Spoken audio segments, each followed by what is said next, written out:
الحمد لله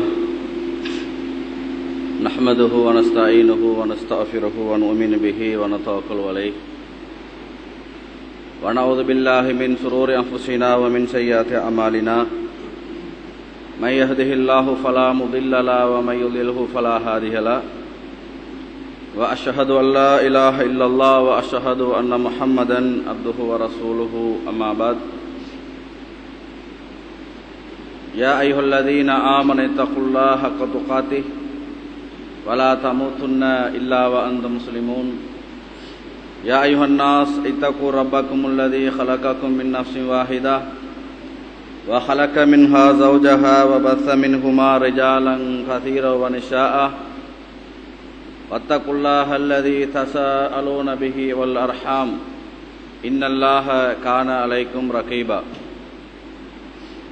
يا أيها الذين آمنوا اتقوا الله وقولوا قولا سديدا يصلح لكم أعمالكم ويغفر لكم ذنوبكم ومن يطع الله ورسوله فقد فاز فوزا عظيما فإن أصدق الحديث كتاب الله وخير الهدي هدي محمد صلى الله عليه وسلم وشر الأمور محدثاتها وكل محدثة بدعة وكل بدعة ضلالة وكل ضلالة في النار.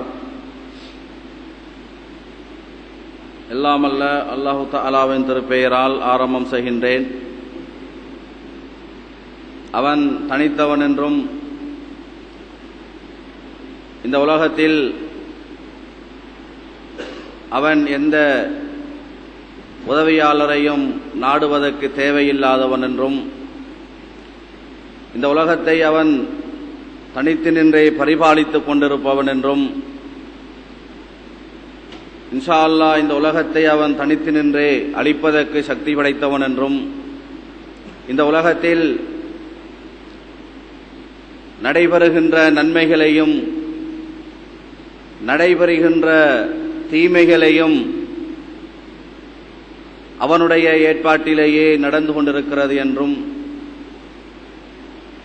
அத்தகைய சக்திமிக்க வல்ல இறைவன் அல்லாஹு தஆலாவை அஞ்சி நடந்து கொள்ளுமாறு முதல்கண் எனக்கும் அப்பால் உங்களுக்கும் வசியத்து செய்து கொண்டவனாக இந்த குதுபா பிரசங்கத்தை ஆரம்பம் செய்கின்றேன். அன்பின் இஸ்லாமிய சகோதரர்களே, அல்லாஹ்வின் நல்லடியார்களே, இஸ்லாமிய மார்க்கம் என்பது இந்த உலகத்தில் மனிதன் வாழ்வதற்கான ஒரு பரிபூரணமான வழிகாட்டலை, ஒரு பரிபூரணமான வாழ்க்கை வழிமுறையை கற்றுத்தருகின்ற ஒரே ஒரு மார்க்கம் அது இஸ்லாம் மட்டும்தான் என்பதில் உலகத்தில் வாழுகின்ற ஏனைய மதங்களை சார்ந்தவர்களிடத்தில் கூட முரண்பாடில்லாத ஒரு விடயமாக இருக்கிறது. அத்தகைய ஒரு பரிபூரணமான வாழ்க்கை திட்டத்தை சுமந்தவர்களாகவே நாங்கள் வாழ்ந்து கொண்டிருக்கின்றோம்.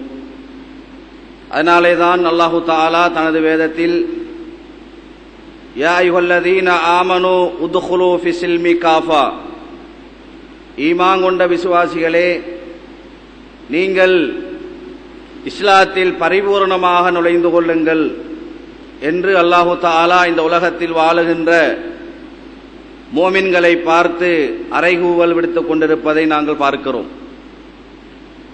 ஒரு மனிதன் பரிபூரணமாக இஸ்லாத்தில் நுழைகின்ற போதுதான் அவனுடைய இந்த உலக செயல்பாட்டில் ஒரு பரிபூரணமான வாழ்க்கை முறை நிச்சயமாக தென்படும். இந்த உலகத்தில் வாழுகின்ற போது ஒரு முஸ்லிமுடைய வாழ்க்கையில் அவனுக்கு இலகுவானதை மட்டும் எடுத்துக்கொண்டு அவனுடைய வாழ்க்கையில் நடைமுறைப்படுத்துவதற்கு சாதகமானதை மட்டும் எடுத்துக்கொண்டு அவனால் முடியாமல் போகின்ற விடயங்களை நிராகரித்து வாழுகின்ற ஒரு முஸ்லிமை பார்த்து இஸ்லாம் ஒரு பரிபூரணமான ஒரு இஸ்லாமியனாக அல்லது ஒரு பரிபூரணமான முஸ்லிமாக அவனை அங்கீகரிக்கவில்லை என்பதனை இஸ்லாமிய போதனைகளை படிக்கின்ற போது எங்களால் புரிந்து கொள்ள முடிகிறது. ஆக இஸ்லாம் காட்டுகின்ற வழிகாட்டலில் சிறியதாக இருந்தாலும் பெரியதாக இருந்தாலும் அல் குர்ஆன் எதை சொல்லுகிறதோ, நபிகளாருடைய சுன்னா எதை சொல்லுகிறதோ அவை அனைத்தையும் பரிபூரணமாக ஏற்று வாழ்வதுதான் ஒரு முஸ்லிமுடைய சிறந்த பண்பாக இருக்க முடியும். அந்த அடிப்படையில் இன்றைய இந்த குதுபா பிரசங்கத்தில் இந்த கால சூழலுக்கு தேவையான சில விடயங்களில் மிக முக்கியமான ஒன்றான நாங்கள் வாழுகின்ற சுற்றுச்சூழலை பாதுகாப்பாகவும் சுத்தமாகவும் பரிசுத்தமாகவும் வைத்துக் கொள்வதற்கு இஸ்லாமிய மார்க்கம் எங்களுக்கு காட்டுகின்ற வழிகாட்டல்களில் இருந்து சில செய்திகளை தெரிந்து கொள்வது இந்த கால சூழலுக்கு மிகவும் பொருத்தமாக இருக்கும் என்று கருதுகிறேன். அன்பின் இஸ்லாமிய சகோதரர்களே, அல்லாஹ்வின் நல்லடியார்களே, அல்லாஹு தஆலா அவனது இறைவேதத்திலே சொல்லுகின்ற போது இன்னல்லாஹ யுஹிப்பு தவ்வாபீன் வ யுஹிப்புல் முத்தத்தஹிரீன், இந்த உலகத்தில் அல்லாஹ்வுடைய நேசத்தை பெறுகின்ற இரண்டு மிக முக்கியமான சாராரை பார்த்து அல்லாஹு தஆலா அறிமுகம் செய்கிறான். இந்த உலகத்தில் மனிதன் என்ற அடிப்படையில் பாவங்களில் விழுந்து மனிதனுடைய அந்த இயல்பான நிலைக்கு கட்டுப்பட்டு ஒரு மனிதன் பாவம் செய்து விடுகிறான்.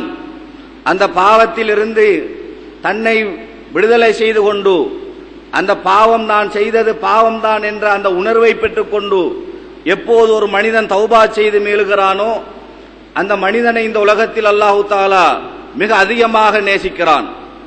இது முதலாவது சாரார். இரண்டாவது, அல்லாஹ்வுடைய நேசத்தை பெறுகின்ற இரண்டாவது சாராரை பற்றி அல்லாஹு தஆலா சொல்லுகின்ற போது இந்த உலகத்தில் தன்னுடைய புறத்தோற்ற விடயங்களில் கவனம் செலுத்தி, தான் வாழுகின்ற சூழலில் கவனம் செலுத்தி, தன்னுடைய உடல், தான் சாப்பிடுகின்ற சாப்பாடு, தான் வாழுகின்ற அந்த சூழல் எல்லாவற்றையும் யார் பரிசுத்தமாகவும் தூய்மையானதாகவும் ஆக்கிக் கொள்கிறார்களோ அவர்களை அல்லாஹு தஆலா இந்த உலகத்தில் அதிகமாக நேசிக்கிறான் என்று அல்லாஹு தஆலா தான் மேலே ஓதிய அந்த வசனத்திலே சொல்லுகிறான். ஆக இந்த உலகத்தில் அல்லாஹ்வுடைய நேசத்தை பெறுகின்ற இரண்டு மிகப்பெரிய விடயங்களில் மிக முக்கியமான ஒன்றுதான் இன்றைய இந்த குதுபா பிரசங்கத்தில் பேசப்படுகின்ற மிக முக்கியமான ஒரு விடயம். ஒரு முஸ்லிமுடைய இந்த உலகத்தில் ஒரு முஸ்லிமுடைய மிகப்பெரிய ஒரு ஆசையில் ஒன்றுதான் அல்லாஹ்வுடைய நேசத்தை பெறுவதென்பது. அதிகமான மக்களால் சாத்தியப்படாத ஒன்று, பெரும்பான்மையான மக்களால் சாத்தியப்படாத ஒன்று, பெரும்பான்மையான மக்களால் முடியாமல் போகின்ற ஒன்று அல்லாஹ்வுடைய நேசத்தை பெறுவதென்பது. அல்லாஹ் தஆலா அந்த நேசத்தை பெறுவதற்கான வழிமுறையை சாதாரணமாக சொல்லித் தருகிறான். கஷ்டமான விடயங்கள் கிடையாது. கோடான கோடி ரூபாய்களை செலவு செய்துதான் அல்லாஹ்வுடைய நேசத்தை பெற வேண்டும் என்பது கிடையாது. சாதாரணமாக நாங்கள் அன்றாடம் செய்கின்ற பாவங்களுக்காக அல்லாஹ்விடத்தில் அன்றாடம் பாவ மன்னிப்பு கேட்பது, இது ஒரு மனிதனுடைய வாழ்க்கையில் சாதாரணமான ஒன்று. அதே போல நாங்கள் சாப்பிடுகின்ற சாப்பாடு, நாங்கள் வாழுகின்ற வீடு வாசல், நாங்கள் அணிகின்ற ஆடைகளை சுத்தமாக வைத்துக் கொள்வது ஒரு மனிதனுடைய அன்றாட செயல்பாடுகளில் ஒரு அத்தியாவசியமான ஒரு விடயமாக மாறிப்போன ஒன்று. அதை நாங்கள் கவனித்துக் கொள்வது அல்லாஹ்வுடைய நேசத்தை பெற்றுத் தருகின்ற மிகப்பெரிய ஒரு வணக்கமாக அல்லாஹு தஆலா சொல்லுகிறான். எனவே அந்த அல்லாஹ்வுடைய நேசம் பிரதானமான ஒன்றாக இந்த உலகத்தில் எங்களுக்கு கிடைத்து விடுமாக இருந்தால் நிச்சயமாக இந்த உலகத்தில் எத்துணை சோதனைகள் வந்தாலும், எத்துணை பிரச்சனைகள் வந்தாலும், எவ்வளவு தடங்கள் வந்தாலும் நிச்சயமாக எங்களுடைய வாழ்க்கையில் சந்தோஷம் இருக்கும். நிச்சயமாக எங்களுடைய வாழ்க்கையில் அல்லாஹ்வுடைய பரக்கத் இருக்கும் என்பதனை மிக தெளிவாக நாங்கள் ஆரம்பத்திலே புரிந்து கொள்ள வேண்டியிருக்கிறது. அதே போல அல்லாஹ்வுடைய தூதர் ஸல்லல்லாஹு அலைஹி வஸல்லம் சொல்கிறார்கள், அத்துஹூரு சத்ருல் ஈமான், உங்களுடைய உணவை, உடையை, நீங்கள் வாழுகின்ற அந்த வீட்டு சூழலை சுத்தமாக வைத்துக் கொள்வதென்பது உங்களுடைய ஈமானில் அரைவாசி பகுதி என்று அல்லாஹ்வுடைய தூதர் ஸல்லல்லாஹு அலைஹி வஸல்லம் அவர்கள் இந்த உலகத்தில் ஒரு மனிதன் அல்லாஹ்வுடைய நேசத்தை பெறுவதற்கு சுத்தமாக தன்னுடைய வாழ்க்கையை வாழ வேண்டும் என்பதனை அல்லாஹ்வுடைய தூதர் எங்களுக்கு ஆர்வப்படுத்தி இருக்கிறார்கள். ஈமானில் அரைவாசி என்று எங்களுக்கு ஆர்வப்படுத்தி இருக்கிறார்கள். நாங்கள் தொழுவது, நோன்பு பிடிப்பது, ஏனைய கடமைகளை செய்வது ஈமானில் 50% உள்ளடக்கும் என்று சொன்னால், எங்களுடைய வாழ்க்கையில் சுத்தத்தை பேணுவது என்பது, நாங்கள் வாழுகின்ற சூழலை பரிசுத்தமாக வைத்துக் கொள்வது என்பது இன்னும் ஒரு 50% எங்களுடைய ஈமானை ஆக்குகின்ற அரைவாசி பகுதி என்று அல்லாஹ்வுடைய தூதர் ஸல்லல்லாஹு அலைஹி வஸல்லம் அவர்கள் மிக பெரும் ஒரு பகுதியை இந்த சுத்தத்துக்கு வழங்கி இருப்பதை நாங்கள் பார்க்கிறோம். ஆனால் நாங்கள் அதை சாதாரணமாக பார்க்கிறோம். ஒரு மனிதனுடைய ஈமானில் அரைவாசி பகுதி சுத்தம், அவனுடைய சூழலை பரிசுத்தமாக வைத்துக் கொள்வது என்று இஸ்லாம் சொல்லுகிறது. ஆனால் நாங்கள் அதை சாதாரணமாக பார்க்கிறோம், ஒரு சிறிய விடயமாக பார்க்கிறோம். காணுகின்ற இடங்களில் அசிங்கங்களை கொட்டிச் செல்லுகின்ற ஒரு சாதாரண அன்றாட நடவடிக்கைகளாக நாங்கள் அதனை அவதானித்துக் கொண்டிருக்கிறோம். ஆனால் இஸ்லாம் ஒரு மனிதனுடைய பெரும்பான்மையான ஈமானிய பகுதியாக அதை எங்களுக்கு சொல்லித் தருவதை நாங்கள் பார்க்கிறோம். தொழுகை எவ்வளவு முக்கியத்துவம் என்று எங்களுடைய மனதில் பதிந்திருக்கிறதோ, நோன்பு எவ்வளவு முக்கியத்துவம் என்று எங்களுடைய மனதிலே பதிந்திருக்கிறதோ, ஏனைய கடமைகள் எவ்வளவு முக்கியத்துவம் என்று மனதிலே பதிந்திருக்கிறதோ, அதே அளவுக்கு சமனானதாக இந்த இபாதத், தங்களை சுத்தமாக வைத்துக் கொள்ளுகின்ற இந்த விடயம் ஒரு இபாதத்தாக கூட எங்களுடைய மனதிலே இதுவரைக்கும் பதியவில்லை என்பதுதான் இந்த எங்களுடைய நடைமுறை சார்ந்த வாழ்க்கை எங்களுக்கு காட்டுகின்ற ஒரு சான்றாக இருக்கிறது.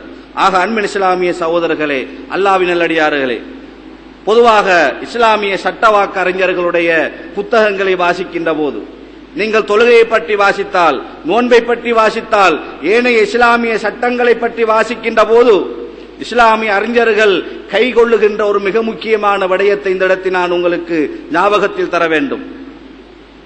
இஸ்லாமிய அறிஞர்கள் கையாளுகின்ற ஒரு விதம், தொழுகையை பற்றி எழுதுவதற்கு முன்னர், நோன்பை பற்றி எழுதுவதற்கு முன்னர், ஹஜ்ஜுடைய சட்டதிட்டங்களை பற்றி எழுதுவதற்கு முன்னர், வராகத்துடைய சட்டதிட்டங்களை பற்றி எழுதுவதற்கு முன்னர், ஒட்டுமொத்த இஸ்லாமிய சட்டவாக்கறிஞர்களும் இந்த சுத்தத்தை பற்றி முதலிலே எழுதியிருக்கிறார்கள். நீங்கள் எந்த ஃபிக்ஹ் கிதாபை எடுத்தாலும், எந்த ஃபிக்ஹ் சட்டங்களை எடுத்து வாசித்தாலும், முதலில் இஸ்லாமிய அறிஞர்கள் எழுதுகின்ற ஒரு தலைப்பு கிதாபு தஹாரா என்று சொல்லுகின்ற சுத்தம் பற்றிய ஒரு பாடம். நீங்கள் புகாரி கிரந்தம் எல்லோருடைய வீட்டிலும் இருக்கும், தமிழ் மொழிபெயர்ப்பு எல்லோருடைய வீட்டிலும் இருக்கும். அதை எடுத்து வாசித்து பாருங்கள். தொழுகைக்கு முதல், நோன்புக்கு முதல், சகாத்துக்கு முதல், ஹஜ்ஜிக்கு முதல் வுதுவுடைய சட்டம் பற்றி அங்கு பேசப்பட்டிருக்கும். முஸ்லிம் என்ற கிரந்தத்தை எடுத்து வாசியுங்கள், அதிலும் தொழுகைக்கு முதல், நோன்புக்கு முதல் என்று சுத்தத்துடைய பாடம் பற்றி பேசப்பட்டிருக்கும். இப்படி அது ஹதீத் கிரந்தங்களாக இருந்தாலும், இஸ்லாமிய ஃபிக்ஹ் கலை சட்டவாக்க புத்தகங்களாக இருந்தாலும், இஸ்லாமிய அறிஞர்கள் முதல்நிலைப்படுத்திய மிகப்பெரிய ஒரு முக்கியமான விடயம் இந்த சுத்தம் என்பது. வுது இல்லை என்றால் தொழுகை இல்லை, சுத்தம் இல்லை என்றால் நோன்பு இல்லை, சுத்தம் இல்லை என்றால் ஹஜ்ஜி இல்லை. அதுதான் மிக பிரதானமான ஒரு விடயம் இஸ்லாத்திலே. ஆக இஸ்லாம் ஏன் இவ்வளவு முக்கியத்துவம் கொடுக்கிறது என்று சொன்னால், இந்த சுத்தத்துக்கு, கடமைகளுக்கு முதல் அது நிறைவேற்றப்பட வேண்டும். சுத்தம் இல்லாதவனுக்கு கடமை கிடையாது. அசுத்தமாக, அசிங்கமாக, நஜீஸாக அலைகின்ற ஒரு மனிதனுக்கு இஸ்லாம் எந்த ஒரு கடமையையும் சொல்லித் தரவில்லை என்ற ஒரு பிரதானமான ஒரு விடயம் இந்த இடத்தில் ஞாபகப்படுத்தக்கூடியது. ஆக அன்பின் இஸ்லாமிய சகோதரர்களே, சுத்தம் என்ற அந்த விடயத்தில், நாங்கள் வாழுகின்ற சுற்றுச்சூழலை பாதுகாப்பாக வைத்துக் கொள்கின்ற அந்த விடயத்தில் முஸ்லிமாகிய நாங்கள் நிச்சயமாக கவனத்தில் கொள்ள வேண்டியிருக்கிறது. அதுதான் எங்களுடைய ஏனைய விடயங்களை பரிசுத்தப்படுத்துவதற்கான அடிப்படை என்று இஸ்லாம் எங்களுக்கு போதிக்கிறது. பொதுவாக சுத்தம் என்றால் நாங்கள் அதை 2 கோணங்களாக பிரித்திருக்கிறோம். நான் ஆரம்பத்தில் ஓதிய அந்த வசனம் ஒரு மனிதனுடைய தௌபா செய்கின்ற மனிதனை அல்லாஹு தஆலா நேசிக்கிறான் என்று சொல்லி ஒரு மனிதனுடைய அகச்சுத்தத்தை பற்றி பேசுகிறது. இஸ்லாம் சுத்தத்தை 2 வகையாக பிரித்து சொல்லுகிறது. ஒன்று மனிதனுடைய அகச்சுத்தம், புறச்சுத்தம். அந்த வசனத்தில் முதலாவது அல்லாஹு தஆலா ஒரு மனிதன் தன்னுடைய உள்ளத்தை பரிசுத்தப்படுத்துவது, இறைவனுடைய நேசத்தை பெறுகின்ற ஒரு விடயமாக சொல்லித் தருகிறார். இரண்டாவது அந்த மனிதனுடைய புறச்சுத்தம், நாங்கள் சாப்பிடுகின்ற உணவு, அணிகின்ற ஆடை, நாங்கள் வாழுகின்ற சூழல், இதுதான் புறச்சுத்தம். இந்த புறச்சுத்தத்தை ஒரு முஸ்லிம் நிச்சயமாக பாதுகாப்பது, அதை பேணிக் கொள்வது, அதை சுத்தமாக வைத்துக் கொள்வது அவன் மீது சுமத்தப்படுகின்ற ஒரு மிக முக்கியமான தலையாய கடமை என்பதனை நாங்கள் மிக தெளிவாக விளங்கிக் கொள்கிறோம். ஆனால் ஈமானை ஏற்றுக்கொண்ட ஒரு முஸ்லிமுடைய வாழ்க்கையில், தொழுகையை, நோன்பை, ஜகாத்தை ஏற்றுக்கொண்ட ஒரு முஸ்லிமுடைய வாழ்க்கையில் இந்த சுத்தம் என்பது அது கவனிப்பாரற்ற ஒரு விடயமாக மாறிப்போயிருப்பதை நாங்கள் பார்க்கிறோம். எங்களுடைய சமூக சூழலில் பரவி வருகின்ற, அண்மை காலமாக பரவி வருகின்ற நிறைய நோய்களை நாங்கள் அடையாளப்படுத்தலாம். நிறைய நோய்களுக்கான அடிப்படையான காரணமாக எங்களுக்கு மருத்துவம் காட்டித் தருகின்ற ஒரே ஒரு காரணம், நாங்கள் வாழுகின்ற சுற்றுச்சூழல் அசிங்கமாக இருப்பது, மாசுபடுத்தப்பட்டு விடுகிறது என்ற ஒரு காரணத்தை தான் இன்றைய மருத்துவ உலகம் சொல்லிக் கொண்டிருக்கிறது. அதிலிருந்து எங்களையும் இந்த சமூகத்தையும் பாதுகாப்பது ஒரு முஸ்லிமுடைய கடமை என்பதனை இஸ்லாம் எங்களுக்கு மிக ஆணித்தரமாக போதிக்கிறது என்பதனை நாங்கள் தெரிந்து கொள்ள வேண்டியிருக்கிறது. அல்லாஹ்வுடைய தூதர் ஸல்லல்லாஹு அலைஹி வஸல்லம் அவர்கள் சொல்கிறார்கள், இன்னல்லாஹ தய்யிபுன் லா யுக்பலு இல்லா தய்யிபன். அல்லாஹு தஆலா சுத்தமானவன், அவன் சுத்தத்தை தவிர வேறு எதையுமே ஏற்றுக்கொள்ள மாட்டான். நீங்கள் செய்கின்ற எந்த ஒரு செயல்பாடும் சுத்தத்தை அடிப்படையாக வைத்து இருக்க வேண்டும். அது ஈமானிலே அரைவாசி. சுத்தமில்லாத எந்த ஒரு செயல்பாடும் அல்லாஹ்வுக்கு தேவையற்றது என்பதனை அல்லாஹ்வுடைய தூதர் சொல்லுகிறார்கள். இன்னல்லாஹ நலீஃபுன் யுஹிப்புன் நலாஃபா. அல்லாஹு தஆலா மிக தூய்மையானவன், அவன் தூய்மையை தான் விரும்புகிறான், தூய்மையான விடயங்களைத்தான் விரும்புகிறான் என்று அல்லாஹ்வுடைய தூதர் ஸல்லல்லாஹு அலைஹி வஸல்லம் அவர்கள் சொல்லுகின்ற செய்தியை நாங்கள் பார்க்கிறோம். ஆக சுத்தம் என்பது ஒரு முஸ்லிமுடைய வாழ்க்கையில் பிரதான ஒரு இடம் வகிக்க வேண்டும். அதற்கு நாங்கள் கவனம் செலுத்த வேண்டும். இன்றைய எங்களுடைய சமூக சூழலை நாங்கள் கொஞ்சம் இந்த நபிமொழிகளோடு, மேலே சொன்ன இறைவசனங்களோடு கொஞ்சம் ஒப்பீடு செய்து பார்க்கின்ற போது கவலையான விடயங்களாக நாங்கள் பார்க்கிறோம். எங்களுடைய வீடு, நாங்கள் வாழுகின்ற சூழல் சுத்தமாக வைத்துக் கொள்வதற்கு சில காலங்களை நாங்கள் அடையாளப்படுத்தி வைத்திருக்கிறோம். டெங்கு பரவுகின்ற அந்த காலத்தில் பாடசாலை சிரமதானம் செய்யப்படும், பள்ளி வாயில்களுடைய மையவாடிகள் சிரமதானம் செய்யப்படும், மைதானம், விளையாட்டு மைதானம் சிரமதானம் செய்யப்படும். அதற்கு சில விளையாட்டு கழகங்கள், மாணவ சமூகங்கள், இளைஞர் கழகங்கள், இப்படியான சில அமைப்புகள் இறங்கி ஒரு சூழலுக்கு, ஒரு காலத்தை தான் சுத்தம் செய்கின்ற ஒரு வழிமுறையை நாங்கள் பார்க்கிறோம். அல்லது எங்களுடைய வீடுகளை நோக்கி PHMR வர வேண்டும், அல்லது எங்களுடைய வீட்டுச் சூழல் பரிபூர்ணமாக சுத்தம் செய்யப்படுவதற்கு தலைநோன்பு வர வேண்டும். அப்படியான சில அடையாளங்களை வைத்துக் கொண்டுதான் இன்றைய முஸ்லிம் சமூகம் பரிபூர்ணமான ஒரு சுத்தம் செய்கின்ற காலங்களாக வைத்துக் கொண்டிருக்கிறோம். ஒன்று, எங்கட வீட்டுக்கு 10 வீட்டுக்கு அங்கால PH வாரார் என்று கேள்விப்பட்டா, PH சும்மா வர மாட்டாரு. 2 போலீசி அவருக்கு பாதுகாப்புக்குரிய எல்லா ஏற்பாடையும் வருவார். PH வந்து பிடிச்சாருன்னா எங்கட வீடு அசிங்கமா இருக்க 50,000 ஃபைன் கட்டணும், 1 லட்சம் ரூபாய் ஃபைன் கட்டணும். அதுக்கு பயத்துல 10 வீட்டுக்கு அங்காலன்னா அந்த கிராமமே சுத்தமாகும். பொம்பளைகள் களத்தில் இறங்குவாங்க, ஆம்பளைகள் களத்தில் இறங்குவாங்க, பொடியம்மார் களத்தில் இறங்குவாங்க. இப்படியான ஒரு சூழ்நிலையை தான் இன்று வரைக்கும் இந்த முஸ்லிம் சமூகத்துடைய வாழ்க்கையில் தந்த சூழலை சுத்தப்படுத்துவதற்கான அடையாளங்களாக நாங்கள் பார்க்கிறோம். ஆனால் இஸ்லாம் சொல்லுகிறது, அல்லாஹ்வுடைய தூதர் ஸல்லல்லாஹு அலைஹி வஸல்லம் அவர்கள் சொல்லுகிறார்கள், சுத்தம் என்பது ஈமானில் அரைவாசி. அதனுடைய மறு அர்த்தம் என்ன? சுத்தம் ஈமானில் உள்ளது என்றால் அசுத்தமாக இருப்பது ஈமானுக்கு எதிரானது. அதை இந்த முஸ்லிம் சமூகம் இன்னும் புரிந்து கொள்வதற்கு இல்லை.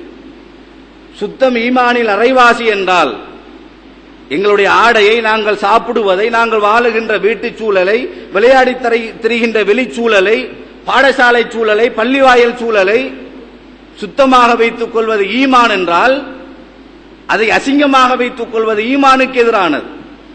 அதை இன்னும் இந்த முஸ்லிம் சமூகம் புரிந்து கொள்வதற்கு தயாரில்லை என்ற நிலைதான் இத்தகைய அடையாளங்களுக்கு எங்களுக்கு சொல்லுகின்ற மிகப்பெரிய சான்றாக இருக்கிறது. ஆக நாங்கள் பாவம் செய்து கொண்டிருக்கிறோம். எங்களுடைய சூழலை நாங்கள் அசிங்கமாக வைத்துக் கொள்வது என்பது பாவத்தில் மிகப்பெரிய பங்கு என்று அல்லாஹ்வுடைய தூதருடைய இந்த நபிமொழி எங்களுக்கு சொல்லி காட்டுகிறது. ஆக இதை நாங்கள் மிக கவனமாக விளங்கிக் கொள்ள கடமைப்பட்டிருக்கிறோம். அல்லாஹ்வுடைய தூதர் ஸல்லல்லாஹு அலைஹி வஸல்லம் அவர்கள் மிக வன்மையாக கண்டித்த விடயம் இந்த அசிங்கமாக தெரிவது என்பது. ஒரு தடவை அல்லாஹ்வுடைய தூதர் ஸல்லல்லாஹு அலைஹி வஸல்லம் அவர்கள் பள்ளியிலே தொழுதுவிட்டு சஹாபாக்களோடு பேசிக் கொண்டிருக்கிறார்கள். ஒரு தூரத்து கிராமத்திலிருந்து வந்த ஒரு சஹாபி பள்ளியிலே தொழுது கொண்டிருக்கிறார். அவரை பார்த்து அல்லாஹ்வுடைய தூதர் ஸல்லல்லாஹு அலைஹி வஸல்லம் அவர்கள் கேட்கிறார்கள், யார் இந்த மனிதர் புதிதாக இருக்கிறார், ஷைத்தானை போல் இருக்கிறாரே என்று அல்லாஹ்வுடைய தூதர் கேட்கிறார்கள். அல்லாஹு அக்பர். அல்லாஹ்வுடைய தூதர் எப்படிப்பட்டவர்? ஒரு மனிதனுடைய உள்ளம் சிறிதளவு 0.0 அளவு கூட நொந்து விடாத அளவுக்கு, வேதனைப்பட்டு விடாத அளவுக்கு பேசக்கூடிய நடக்கக்கூடிய மிகப்பெரிய மாமனிதர் என்று அல்லாஹ்வுடைய தூதரை நாங்கள் புகழுகிறோம். ஆனால் அந்த நபி, அந்த இரக்கமிக்க ஒரு நபி, பள்ளி வாயலில் தொழுது கொண்டிருக்கக்கூடிய ஒரு மனிதரை பார்த்து, யார் இந்த மனிதர் ஷைத்தானை போல் இருக்கிறாரே என்று கோபப்பட்டுக் கொள்கிறார்கள். அந்த மனிதர் செய்த தவறு என்ன தெரியுமா? தொழுகின்ற போது தலையை சீவாமல், தலையை வார்ந்து தன்னை அழகுபடுத்திக் கொள்ளாமல் தலைவிரி கோலமாக அசிங்கமாக இருந்து கொண்டு தொழுகிறார். இவரை பார்த்து தான் அல்லாஹ்வுடைய தூதர் கேட்ட அந்த கேள்வி. எங்களுக்கு தெரியும், எல்லோருக்கும் தெரியும், தலைவாராமல் தொழுதால் தொழுக பாத்திலா, தொழுகையை பாத்திலாக்கக்கூடிய விடயங்கள், தொழுகையை முறிக்கக்கூடிய விடயம் என்ன என்பெங்கள் எல்லோருக்கும் தெரியும். ஒரு மனிதன் தலையை சீவாமல், தலையை அசிங்கமாக வைத்துக் கொண்டு அழகாக வைத்துக் கொள்ளாமல் தொழுதால் தொழுகை ஏற்றுக்கொள்ளப்படும். தொழுகை பாத்திலாக முடியாது. தொழுகை பாத்திலாவதற்குரிய நிபந்தனை அது கிடையாது. ஆனால் அல்லாஹ்வுடைய தூதர் ஸல்லல்லாஹு அலைஹி வஸல்லம் அவர்கள் பள்ளிக்கு வருகின்ற போது நீங்கள் உங்களை அழகாக சுத்தமாக வைத்துக் கொள்ள வேண்டும் என்று விரும்பி இருக்கிறார். அல்லாஹு தஆலா குர்ஆனிலே சொல்லுகின்ற போது, ஹுது ஜீனத்தக்கும் இந்த குல்லி மஸ்ஜித், அல்லாஹு தஆலா சொல்லுகிறார், நீங்கள் அல்லாஹ்வுடைய பள்ளி வாயிலுக்கு வருகின்ற போது உங்களை அலங்கரித்துக் கொள்ளுங்கள், உங்களை அழகுபடுத்திக் கொள்ளுங்கள். தலைகளை சீவி பவுடர் போட்டு மனம் பூசி உங்களை அழகாக நீங்கள் பள்ளியிலே நிறுத்திக் கொள்ளுங்கள் என்று அல்லாஹு தஆலா இந்த வசனத்திலே ஞாபகப்படுத்துவதை பார்க்கிறோம். அல்லாஹ்வுடைய தூதர் இதனாலே தான் அந்த நபித்தோழர் மீது கடிந்து கொண்ட அந்த செய்தியை நாங்கள் பார்க்கிறோம். பள்ளிக்கு வருகின்ற போது ஒரு மனிதனுடைய வருகை எப்படி இருக்க வேண்டும். ஆனா இன்றைக்கு பள்ளிக்கு வரக்க அம்புற உடுப்ப போட்டு ஓடி வாரோம், நிக்கிற மாதிரி பள்ளிக்கு ஓடி வாரோம். பள்ளி கேத்தடியை வச்சுதான் வாயில இருக்கிற பிரிஸ்டல் போட்டு காலை போட்டு மிதிக்கிறோம், வாயில இருக்கிற பீடியை போட்டு காலை போட்டு மிதிக்கிறது. பள்ளி கேத்தடியை வந்து அந்த நாத்தத்தோட பள்ளிக்கு வந்தா பக்கத்துல நின்று தொழுகிறது. எங்களுக்கு தெரியும் பள்ளிக்கு ஒரு மனிதன் எப்படி சுத்தமாக வர வேண்டும் என்பது. வெள்ளப்பூடு சாப்பிட்டு பள்ளிக்கு வராதங்க அல்லாஹ்வுடைய தூதர் தடுக்கிறார். காரணம் அந்த நாத்தம். வெள்ளப்பூட்டை விட நாத்தமானதுதான் நாங்க அடிக்கிற பிரிஸ்டலும் பீடியும் அந்த புகைத்தல் பொருட்கள். பள்ளிக்கு வெளியால வச்சு தூக்கி எறிஞ்சு காலுக்கோட்டு மிதிச்சு போட்டு பள்ளிக்கு அந்த நாத்தத்தோட அப்படியே வாரு. வாயை கழுவி துப்பிட்டா அந்த நாத்தம் போகுமா? நம்ம எல்லாரும் தொழக்கூடியவர்கள், நமக்கு பக்கத்தில் ஒரு ஆள் பிரிஸ்டல் அடிச்சுட்டு தொழக்கூடிய ஒரு ஆளை வச்சுட்டு எப்படி ஜீரணிச்சு கொண்டு தொழுகிறோம் என்பதை நினைத்து பாருங்கள். மனதில் என்ன நிலைப்பாடு, அவரை பற்றிய என்ன கருவோடு நாங்கள் தொழுகிறோம் என்று நினைத்து பாருங்கள். ஆக பள்ளியில் வருகின்ற போது சுத்தமாக அழகாக பரிசுத்தமாக வர வேண்டும் என்று அல்லாஹு தஆலா எங்களுக்கு சொல்வதை நாங்கள் பார்க்கிறோம். இஸ்லாம் இப்படி தன்னையும் தான் வாழுகின்ற சூழலையும் மிக பரிசுத்தமாக வைத்துக் கொள்ள வேண்டும் என்று போதிக்கக்கூடிய ஒரு மார்க்கம் தான் இஸ்லாம். தன்னை மட்டுமல்ல, இன்றைக்கு எங்களுடைய சமூகத்தில் சுத்தமாக இருப்பது என்பது மாட்டு கருத்து கிடையாது. நாங்க யாரும் வெளியால போக என்ன ஊத்தொடுப்பு அசிங்கமா ஊத்தையா போறதுக்கு விரும்புறோம். ஒரு நாளைக்கு 10 தடவைக்கு மேல கண்ணாடி பார்ப்போம், தலையை சீவுவோம், பவுடர் போடுவோம், கிரீம் போடுவோம், எல்லாம் செய்கிறோம்.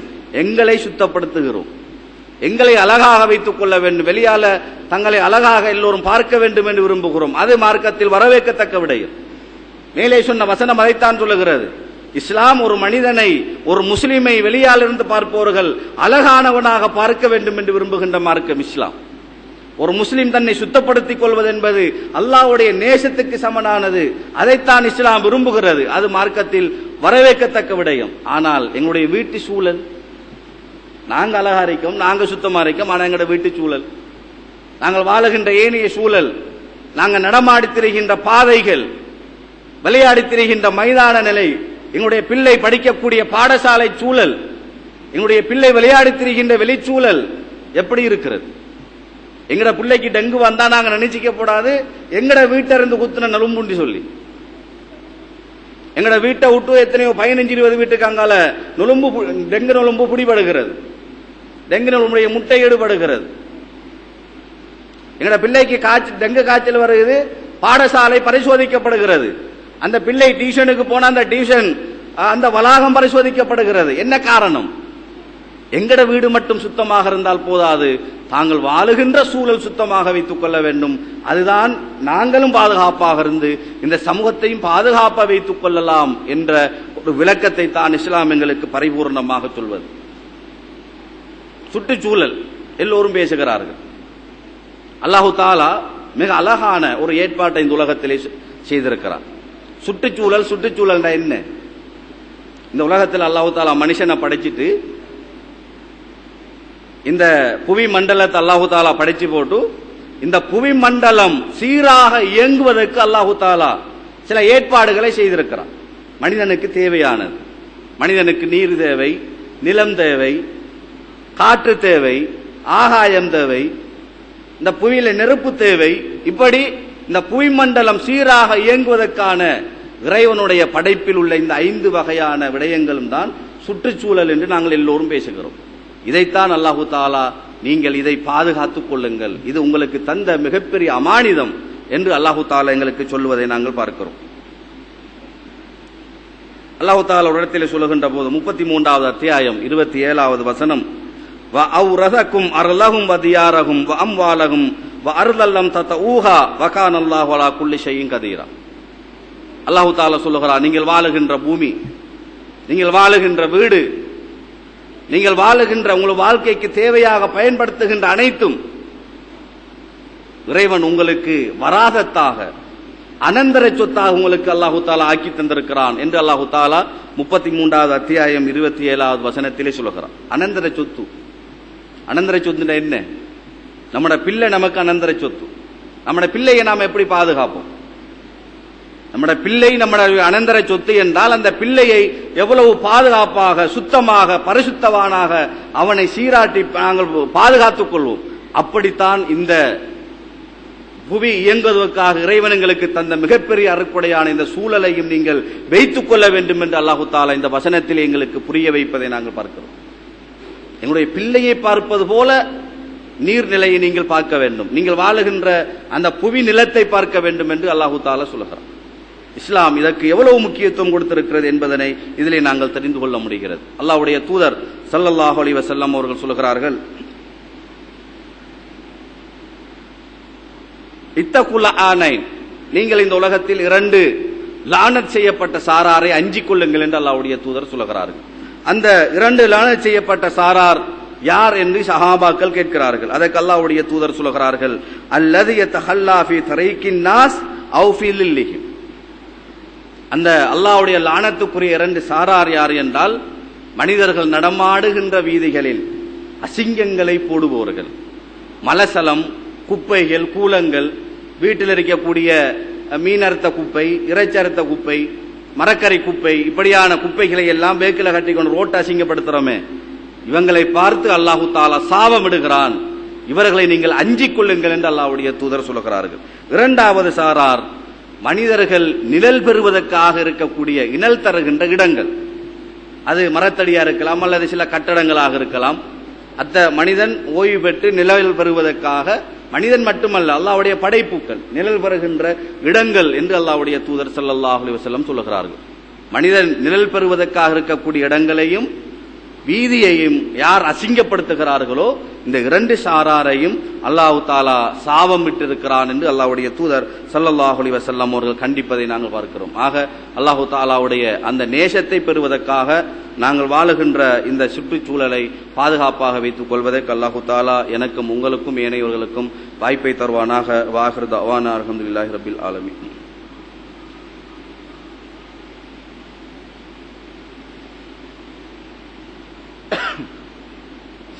அல்ஹம்துலில்லாஹ் அல்லதி ஹலக்கல் இன்சான் வல்லமஹுல் பயான் வஹுவல்லதி அரஸல ரசூலஹு பில் ஹுதா வத்தீனில் ஹக் லியுظஹிரஹு அலா தீனி குல்லிஹி வலவ் கரியல் முஷ்ரிகூன். அம்மா பாத். அன்பின் இஸ்லாமிய சகோதரர்களே, அல்லாஹ்வின் நல்லடியார்களே, நான் இந்த மேலே சொன்ன இந்த ஹதீஸ் எங்கள் எல்லோராலும் கவனிக்கப்பட வேண்டிய ஒரு விடயம். எங்கள் சமூகத்தில் வாழுகின்ற அதிகமாக எங்களிடம் இருக்கக்கூடிய மிகப்பெரிய குறை, எங்களுடைய வீட்டு குப்பைகளை, வீட்டு கழிவுகளை வீதிக்கு கொண்டு வருகின்ற பழக்கம்தான் இன்று வரைக்கும் எங்களுடைய சமூகத்தில் ஏராளமான பேரிடத்தில் இருக்கிறது. ஒன்று வீதிக்கு கொண்டு வர அந்த குப்பை, அல்லது பொதுவாக ஒரு இடத்தில் ஒன்று கிரவுண்டு அல்லது போற வழியில் இருக்கக்கூடிய ஒரு மைதானம், போற வழியில ஏதாவது ஒரு இடத்தை தூக்கி எறிஞ்சு விட்டு போறது. அதிகமாக பெண்களுடைய நிலைப்பாடு குப்பையெல்லாம் சொயம்பேக்கில் கட்டி புருஷமாட்ட கொடுத்து விடுற, அவ கடைக்கு போக வரக்குள்ள தூக்கி எறிஞ்சு விட்டு போற ரோட்டில். இது சாதாரணம், அன்று தொடக்கம் இன்று வரைக்கும் எங்களோட வாழ்க்கையில் இருக்கக்கூடிய ஒரு பழக்கம், மாற்றிக்கொள்ள கஷ்டமாகி போயிருக்கக்கூடிய ஒரு பழக்கமாக நாங்கள் பார்க்கிறோம். இது இஸ்லாத்திலே எவ்வளவு கண்டிக்கத்தக்க. அல்லாஹ்வுடைய சாபம், நினைத்து பாருங்கள். அல்லாஹ்வுடைய சாபம் என்பது சாதாரணதான். அல்லாஹ்வுடைய சாபம்டா அது எப்படி நாங்க கண்டுகொள்றது? இறைவன் எதையெல்லாம் எங்களுக்கு அருளாக தந்தானோ அந்த அருளை எல்லாம் அல்லாஹ் எங்களிடமிருந்து பிடுங்கி விடுவான். அது அல்லாஹ்வுடைய சாபமாக நாங்கள் பார்க்க வேண்டும். எங்களுக்கு இருந்த அருள் எல்லாம் இப்ப இல்ல. உடல் ஆரோக்கியம் என்பது மிகப்பெரிய அருள் அல்லாஹ்வுடைய. இன்னைக்கு யார் எங்கட சமூகத்துல சின்ன பிள்ளையிலிருந்து பெரிய ஆள் வரைக்கும் சுக்கர், பிறந்து 2-3 வயசு பிள்ளைக்கெல்லாம் சுக்கர் இருக்குதாம். இன்னைக்கு கேள்விப்படுறோமா இல்லையா? இன்னைக்கு வளர்ந்த ஆக்கள் ஒரு 25 வயசை தாண்டுனா கொலஸ்ட்ரால் இல்லாத ஆக்களை காணல, சுகர் இல்லாத இளைஞர்களை காணல. வயசு 25, ஆனால் செயல்பாடு 65-75 வயசுடைய செயல்பாடு. ஒரு பாரமான வேலை செய்யல, களைப்பு. ஆனா இன்றைக்கு வரைக்கும் ரோட்டெல்லாம் குப்பையை கொண்டு ஓட்டுறோம். இவ்வளவு பலவீனம் இருக்கிறது, ரோட்டெல்லாம் கொட்டுகிறோம். இது அல்லாஹ்வுடைய அருள். அல்லாஹ்வுடைய சாபம் என்றால் இறைவன் எங்களுக்கு தந்த அருளை எல்லாம் அல்லாஹ் பிடுங்கி விடுவான். அதை கொஞ்சம் கொஞ்சமாக பிடுங்கிக் கொண்டிருக்கிறான் என்பதனை நாங்கள் மிக தெளிவாக இந்த இடத்தில் விளங்கிக் கொள்ள வேண்டும். ஒரு சாதாரண விடயத்தை ஞாபகப்படுத்துகிறேன். அல்லாஹ்வுடைய தூதர் ஸல்லல்லாஹு அலைஹி வஸல்லம் அவர்கள் சொல்கிறார்கள், இந்த உலகத்தில் அல்லாஹு தாலா மிக அதிகமாக வெறுக்கக்கூடிய ஒரு சாராரை அல்லாஹு தாலா எனக்கு சொன்னான் என்று அல்லாஹ்வுடைய தூதர் சொல்கிறார்கள். அந்த சாரார் யார் என்றால், எங்களுடைய வாழ்க்கையில் சாதாரணமாகி போன ஒரு செயற்பாடு செய்வோம். ரோட்டால போக்கு துப்பி போட்டு போவார் இல்லையா? ரோட்டால போக அல்லது காய்ச்சிட்டு கேட்க துப்பி போட்டு அதை மூடாம இருக்கிறாங்க. அவங்க அல்லாஹு தாலா மிக அதிகமாக வெறுக்கிறான் என்று அல்லாஹ்வுடைய தூதர் ஸல்லல்லாஹு அலைஹி வஸல்லம் சொல்லுகிறார்கள். இது சாதாரணமான ஒரு விடயம். நாங்க பைசிக்கல போக சைட்டால துப்பி போட்டு போவோம். பின்னால வாராக்களை எல்லாம் பாக்குறல நாங்க, அல்லது இறங்கி மூடி போட்டு போமான்னு கூட நாங்க யோசிக்கிறல்ல. அல்லது 4 நண்பர்கள் காய்ச்சிட்டு இருந்தா சாப்பிட்டு கேட்க துப்பி துப்பி இருப்போம், அதை மூடுற அதெல்லாம் யோசிக்கிறல்ல. இது அல்லாஹ்விட்ட மிக வெறுப்புக்குரிய செயல். இதனால் பாதிக்கப்படுவது நாங்கள் இல்லை என்றாலும் இந்த புவி பாதிக்கப்படுகிறது, அல்லாஹ்வுடைய நிலம், நாங்கள் வாழுகின்ற இந்த சூழல் பாதிக்கப்படுகிறது என்று அல்லாஹ்வுடைய தூதர் ஸல்லல்லாஹு அலைஹி வஸல்லம் அவர்கள் கண்டிப்பதை நாங்கள் பார்க்கிறோம். அதே போல புகாரியில் இடம்பெற்ற இன்னும் ஒரு செய்தியில் அல்லாஹ்வுடைய தூதர் ஸல்லல்லாஹு அலைஹி வஸல்லம் சொல்கிறார்கள், அல் புசாக்கு ஃபில் மஸ்ஜிதி ஹதியத்துன் வ கஃபாரத்துஹா தஃப்னுஹா.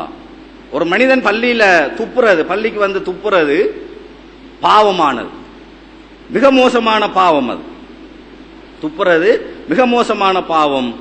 அந்த பாவத்துக்கான பரிகாரம் அதை மூடி விடுவது என்று அல்லாஹ்வுடைய தூதர் ஸல்லல்லாஹு அலைஹி வஸல்லம் அவர்கள் எங்களுக்கு கண்டிப்பதை நாங்கள் பார்க்கிறோம். அதே போல அந்நுஹாமத்து ஃபில் மஸ்ஜிதி ஹதியத்துன் வ கஃபாரத்துஹா தஃப்னுஹா. நாங்க சில நேரத்தில் இருமக்குள்ள சளி வரும் இல்லையா? அந்த சளியை பள்ளி ஓரத்தில் துப்பி விடுவது என்பது பாவமான காரியம் என்று அல்லாஹ்வுடைய தூதர் சொல்லுகிறார். அந்த பாவத்திலிருந்து நீங்கள் விடுபட வேண்டும் என்றால் அதை மூடி விடுங்கள். துப்புன சளியை மூடி விடுவது அதுக்கான கஃபாரத் என்று அல்லாஹ்வுடைய தூதர் ஸல்லல்லாஹு அலைஹி வஸல்லம் அவர்கள் சொல்வதை பார்க்கிறோம். அதே போல இன்னும் ஒரு செய்தியில், புகாரியில் இடம்பெற்ற இன்னும் ஒரு செய்தியில் அல்லாஹ்வுடைய தூதர் ஸல்லல்லாஹு அலைஹி வஸல்லம் அவர்கள் பள்ளிக்கு வருகின்ற போது பள்ளி சிவரோரத்தில் ரஆ நுஹாமத்தன் ஃபீ ஹாயித்தில் மஸ்ஜிதி ரசூலுல்லாஹி ஸல்லல்லாஹு அலைஹி வஸல்லம் ஹஸாத்தன் ஃபஹத்தஹா. அதாவது அல்லாஹ்வுடைய தூதர் ஸல்லல்லாஹு அலைஹி வஸல்லம் அவர்கள் பள்ளிக்கு வரக்க பள்ளி ஓரத்தில் சளி துப்பப்பட்டிருந்ததை கண்டாங்க. அது யாரு துப்புன்னு தெரியாது, அல்லாஹ்வுடைய தூதர் கண்டார்கள்.